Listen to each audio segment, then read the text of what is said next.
Well, if it was me or you on it, I don't think we'd be up the front battling with Robbie Phillip, that's for sure. We'd be lucky to be battling with Ken on his period 4 machine, Braxton. We'd have the aspirations, but I don't think we've got the capabilities at the moment. But get the A words mixed up. That's why we're up here in the comedy box.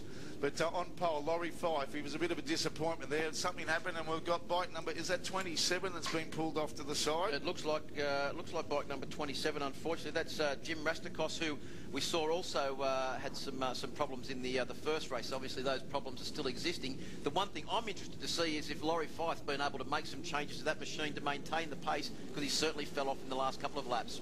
Yeah, in the starter's hands, lights are out there, off and racing. Good start from Robbie Phillip. Laurie Fife bucking the thingers at monos away from the start line. A good field, good start all the way cleanly this time as Robbie Phillip tips it into turn 1 for the first time with Laurie Fife in close proximity, and we'll see where we can pick up Beau Beaton off the second row of the grid, where if he got a decent start this time to really battle for the lead. But I think, Phil, that Robbie Phillip has got a bit of a point to prove to the younger adversaries in this paddock. Oh, I think he might have a little bit of friendly rivalry with Beau over the weekend, now that he knows that he's that fast. But I'll tell you what, one person I did notice get a fantastic start from a little bit further back in the pack was Jason Rumble. And we spoke before about the Freddie Spencer TZ. That's the CB 900 that's been built by Rex Wolf and has been painted up to look like the Freddie Spencer CB 900. So Jason Rumble getting a great start on that number 19 machine back in the pack. Yeah, they're starting to spread out, but look at the gaggle in the middle from about 5th, 6th, 7th, 8th and 9th, 10th, and the rest back to about 20th. They're all in a good line at the moment as they're battling for positions. Just that doesn't matter what, you might have a one-line track in MotoGP, but try telling that to the Australian historics as Robbie Phillip. I think he's put a 2.5 litre Triumph Rocket 3 in that thing. He's just belted off the line. They haven't seen him since. Yeah, Beau Beaton looked like he was back in about 5th place there in a pretty tight pack at the moment. And there goes Robbie Phillip, the first lap wheelie out of the MG corner and around through the top end of the circuit. Now look at the style of Mr. Superbike. Sitting in 2nd place, it looks like that's the 76 machine of Scotty Webster on the Moto Martin. Great to see the Moto Martin, the French Endurance chassis up there, as we have another rider pull off at turn 4, unfortunately, Braxy. Is that the TZ750, the ex-Freddie Spencer wagon at the moment? There at, we'll have a look at the numbers. No, bike number 91. He's retired unhurt from that event. But the leaders on their 2nd lap, Robbie Phillip might have gone exit stage left through Doohan Corner with Scotty Webster in 2nd, and that was like he was last year, Phil. He's been up there in front. It was a bit strange to see him a bit off the pace in that opening Glen Cameron Australian Historic race just earlier on, about half an hour ago. But we'll see what we can do with the monitors up here at the moment. We haven't got our timing screens working quite just yet, but this is the battle. There's Robbie Phillip.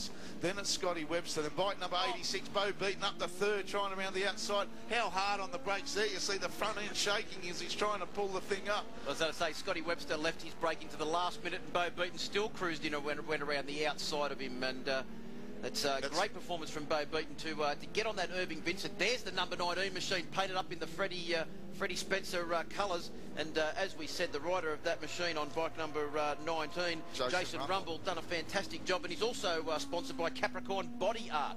Braxy. Yeah, well, if you've seen Jason Rumble, you'd wonder why he is sponsored by. There's not much clear skin left on that body, that's for sure.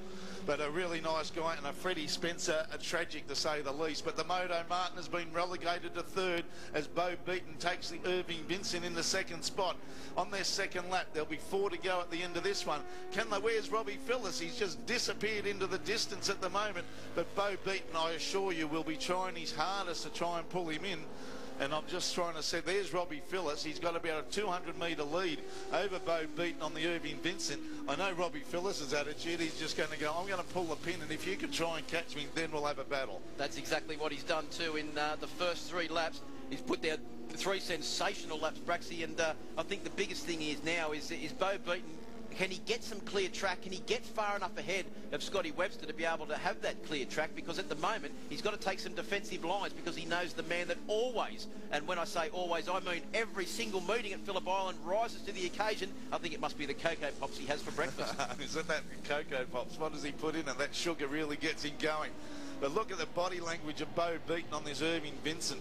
under the screen as he hard on the brakes. You see the back end braking traction as he tries to tip it in at the last possible moment. Laurie Fife, there's something coming out of that bike at the moment. Bike's behind him trying to get around. I'm sure he'll get a flag to pull in. Bike number 26, there it is, trying to find the lead. That was Keith Higgs on his ballistic Kawasaki.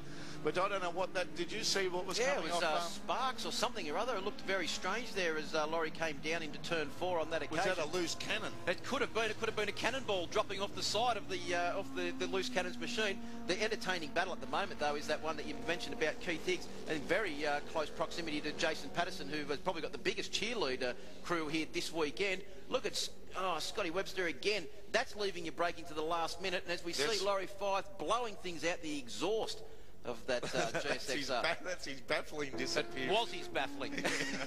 He's baffled himself like we are up here as Robbie Phillips comes past the complete lap number 3. This will be the half race distance. We haven't got the time up here, but we know that he'd have about a 2 or 3 second lead. But Beau Beaton has closed right up.